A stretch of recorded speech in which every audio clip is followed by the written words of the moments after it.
మోకాల నొప్పులకు ఎటువంటి సర్జరీ లేకుండా ఎపియాన్ పెయిన్ క్లినిక్ అందిస్తున్న అత్యాధునిక చికిత్స.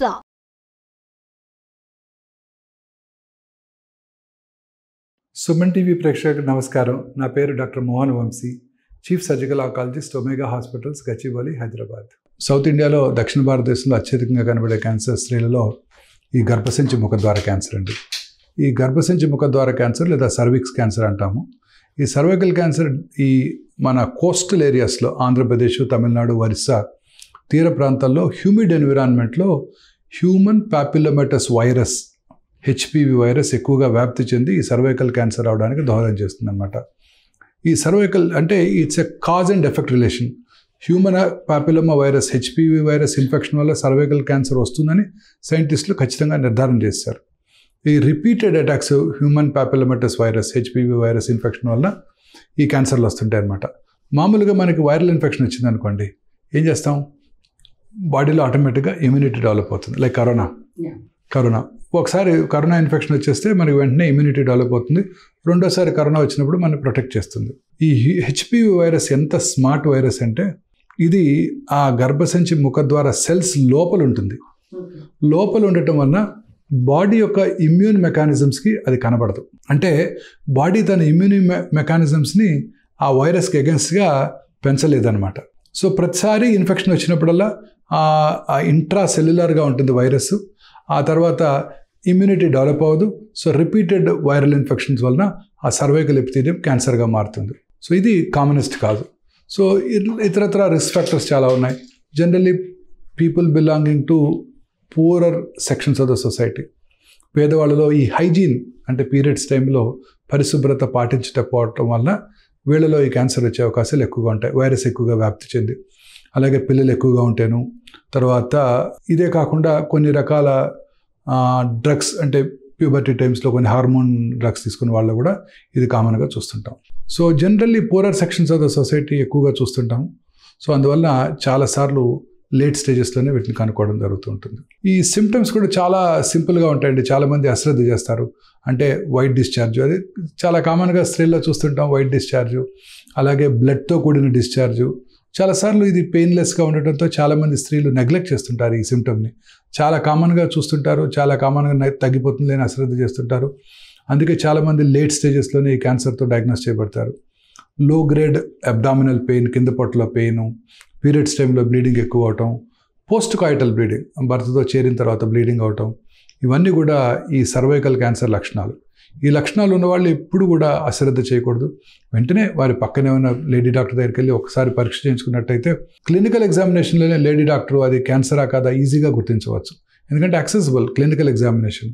అదే కాకుండా ఈ క్యాన్సర్కి ఇప్పుడు స్క్రీనింగ్ అందుబాటులోకి వచ్చింది అండ్ ప్రివెన్షన్ కూడా అందుబాటులోకి వచ్చింది. ప్రివెన్షన్ అంటే రెండు రకాలుగా, primary prevention, secondary prevention. Primary prevention అంటే హెచ్పివి వైరస్కి మనకి ఇప్పుడు వ్యాక్సిన్ అందుబాటులోకి వచ్చింది. ఇన్ఫ్యాక్ట్ ఈ సంవత్సరం బడ్జెట్లో దానికి ప్రొవిజన్ కూడా చేయబోతున్నారు. మన మొత్తం భారతదేశంలో ఉన్న యంగర్ విమెన్, ఆడపిల్లలందరికీ కూడా ఈ వ్యాక్సిన్ గవర్నమెంటే అందజేస్తుందని గత పార్లమెంట్ మీటింగ్లో ఫైనాన్స్ మినిస్టర్ గారు ప్రపోజ్ చేశారు కూడా. ఈ వ్యాక్సిన్ ఇప్పుడు ఇండియాలో కూడా తయారు చేయడం జరుగుతుంది. తద్వారా మనకి తక్కువ కాస్ట్లో అందుబాటులోకి వస్తుంది.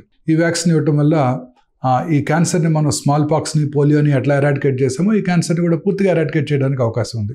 యాజ్ సచ్ ఈ క్యాన్సర్ ఇన్సిడెన్స్ తగ్గుతోంది. భారతదేశంలో 2010లో 150,000 మంది ఈ క్యాన్సర్ బారిన పడినట్టయితే 2022లో ఓన్లీ 62,000 మంది ఈ క్యాన్సర్ బారిన పడ్డారు. At the same time breast cancer incidence ర్యాపిడ్గా పెరిగిపోతుంది. సో సెకండరీ ప్రివెన్షన్ ఏంటంటే ఈ క్యాన్సర్కి ప్రొలాంగ్డ్ ప్రీ క్యాన్సరస్ ఫేజ్ ఉంది. అంటే రెగ్యులర్గా స్క్రీనింగ్ చేయించుకోవడం ద్వారా ఈ క్యాన్సర్ రావటాన్ని ముందుగా పసిగట్టవచ్చు. క్యాన్సర్ రాకముందే గుర్తించి తగిన చర్య తీసుకుంటే క్యాన్సర్ రాకుండా చేయవచ్చు. Breast cancer, ovarian cancer, prostate cancer మనం స్క్రీనింగ్ చేసినట్టయితే క్యాన్సర్ని వచ్చిన తర్వాత అర్లీగా గుర్తించవచ్చు. కానీ సర్వైకల్ క్యాన్సర్ అలా కాదు. మనం స్క్రీనింగ్ చేసుకున్నట్టయితే క్యాన్సర్ని రాకుండా చేసుకోవచ్చు. So this is secondary prevention. ఈ రెండు రకాలుగా మనం ఈ క్యాన్సర్ని పూర్తిగా రూపుమాపడానికి అవకాశం ఉంది. కొంచెం ప్రజల్లో కొంచెం జాగ్రత్త, అవగాహన అవసరం అన్నమాట. ఇది చాలా సింపుల్ అండి. ఈ క్యాన్సరు అర్లీ స్టేజ్లో కనుక గుర్తించినట్టయితే సర్జరీ చేయడం ద్వారా ఈ క్యాన్సర్ని పూర్తిగా క్యూర్ చేయవచ్చు. లేట్ స్టేజ్ 2B, 3 and 4లో గుర్తించినా కూడా రేడియేషన్, కీమోథెరపీ ద్వారా ఈ క్యాన్సర్కి గుడ్ లైఫ్ ఇవ్వడానికి అవకాశం ఉంటుంది. ఈ సర్జరీ కూడా ఇంతకుముందుగా పెద్దగా కోత కోసి సర్జరీ చేయడం జరిగేది. ఇప్పుడు చక్కగా మినిమల్లీ ఇన్వేజివ్ పద్ధతిలో అంటే కీహోల్ పద్ధతిలో ఈ సర్జరీ చేయడం ద్వారా చాలా ఈజీగా పేషెంట్కి ఎటువంటి ఇబ్బంది లేకుండా తొందరగా రికవర్ అయ్యేటట్టు చేసే అవకాశం ఏర్పడింది. అంటే ఈ కీహోల్ పద్ధతిలో చేసినప్పుడు దాన్నే లాప్రోస్కోపిక్ సర్జరీ అని కూడా అంటాం.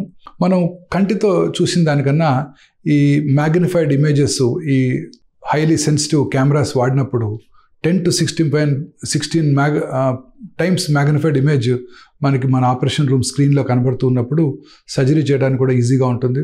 క్యాన్సర్ వచ్చిన భాగము అది ఎక్కడికైతే పాకటానికి అవకాశం ఉందో లింఫ్ గ్లాండ్స్ అన్నీ కూడా చాలా యాక్యురేట్గా ఐడెంటిఫై చేయడానికి కూడా అవకాశం ఏర్పడింది.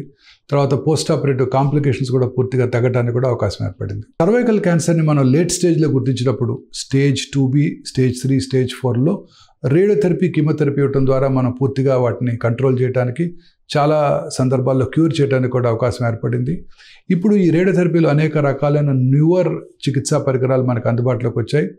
ఈ రేడియేషన్ చికిత్సా పరికరాల్లో అధునాతనమైన ఆర్టిఫిషియల్ ఇంటెలిజెన్స్ అంటే కృత్రిమ మేధస్సుతో పనిచేసే రేడియేషన్ థెరపీ ఎక్విప్మెంట్ ఇప్పుడు మనకు అందుబాటులోకి వచ్చింది హైదరాబాద్లో, భారతదేశంలోనే మొట్టమొదటిసారిగా.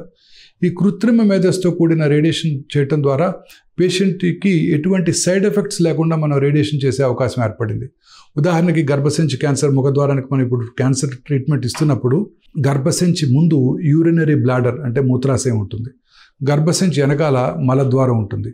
సో ఇవి రోజు కూడా వాటి యొక్క పరిణామంలో మార్పులు రావచ్చు. అంటే ఒక ఉదాహరణకి ఇవాళ మనం ట్రీట్మెంట్ చేస్తున్నాము, పేషెంట్కి ట్రీట్మెంట్ ప్లానింగ్ చేసాము, రేడియేషన్ ట్రీట్మెంట్ ఇవ్వడం జరిగింది. 3-4 రోజుల తర్వాత పేషెంట్కి కాన్స్టిపేషన్ వచ్చింది అనుకోండి, రక్తం కొంచెం ఉబ్బుతుంది. రక్తం ఉబ్బినప్పుడు దాని ముందున్న సర్విక్స్ని కొంచెం ముందుకు పుష్ చేస్తుంది. సో బట్ ఒరిజినల్గా ట్రెడిషనల్ రేడియోథెరపీ చికిత్సా పరికరాల్లో ఎక్కడైతే ఒరిజినల్గా ప్లాన్ చేసామో అక్కడే రేడియేషన్ ఇవ్వడం జరుగుతూ ఉంటుంది. సో తద్వారా పార్ట్ ఆఫ్ ద రెక్టం కూడా రేడియేషన్కి ఎక్స్పోజ్ అవుతుంది, రేడియేషన్ రిలేటెడ్ కాంప్లికేషన్స్ ఎక్కువ అవుతాయి. ఈ ఆర్టిఫిషియల్ ఇంటెలిజెన్స్తో కూడిన పరికరంలో ఒక స్పెషల్ అడ్వాంటేజ్ ఏంటంటే దాంట్లో ఇన్బిల్ట్ సిటీ స్కాన్ ఉంటుంది. అంటే సిటీ స్కాన్ ద్వారా అది చూస్తుంది, అంటే సర్విక్స్ ఎక్కడుందో చూస్తుంది. దానికి అలాగే కృత్రిమ మేధస్సు ఉంటుంది. ఉదాహరణకి ట్రీట్మెంట్ 3 రోజులు చేసిన తర్వాత 4వ రోజు రెక్టం కనుక సైజు పెరిగినట్టయితే ఆ సర్విక్స్ యొక్క లొకేషన్ కొంచెం మారుతుంది. దాన్ని అది గుర్తించి కృత్రిమ మేధస్సుతో ఆలోచించి అదేమిటి మనం రేడియేషన్ ప్లాన్ చేసినప్పుడు గర్భసంచి ఇక్కడ ఉంది, ఇప్పుడు కొంచెం ఒక 2 మిల్లీమీటర్ల ముందుకు మూవ్ అయిందని తెలుసుకొని అడాప్ట్ చేసుకొని ఈ కొత్త లొకేషన్కి ట్రీట్మెంట్ ప్లాన్ చేసి రేడియేషన్ని డెలివర్ చేస్తుంది. అలాగే ఒకసారి ఉదాహరణకి పేషెంట్కి యూరినరీ బ్లాడరు కొంచెం సైజ్ పెరిగింది, ఆ రోజు యూరిన్ పాస్ చేయకుండా ట్రీట్మెంట్కి వచ్చారు, అప్పుడు గర్భసంచి కొంచెం వెనక్కి మూవ్ చేయబడుతుంది. దాన్ని కూడా ఈ పరికరం గుర్తించి ఆలోచించి కృత్రిమ మేధస్సుతో ఈ సర్విక్స్ కొంచెం వెనక్కి మూవ్ చేయబడిందని గ్రహించి ఆ కొత్త లొకేషన్కి అడాప్ట్ చేసుకొని ట్రీట్మెంట్ ప్లాన్ చేసి డెలివర్ చేస్తుంది. అంతా కూడా 2 నిమిషాల్లో. అదే రేడియేషన్ ఆంకాలజిస్ట్ చేయాలంటే 2 రోజులు పడుతుంది. So this is the power of artificial intelligence. తద్వారా పేషెంట్కి గర్భసంచి ముఖద్వారం మీదే రేడియేషన్ డోస్ పడేటట్టు చేస్తూ పక్కన ఉన్న నార్మల్ రెక్టము బ్లాడర్ని రేడియేషన్ డోస్ నుంచి ప్రివెంట్ చేస్తూ రేడియేషన్ రిలేటెడ్ కాంప్లికేషన్ని పూర్తిగా తగ్గిస్తుంది.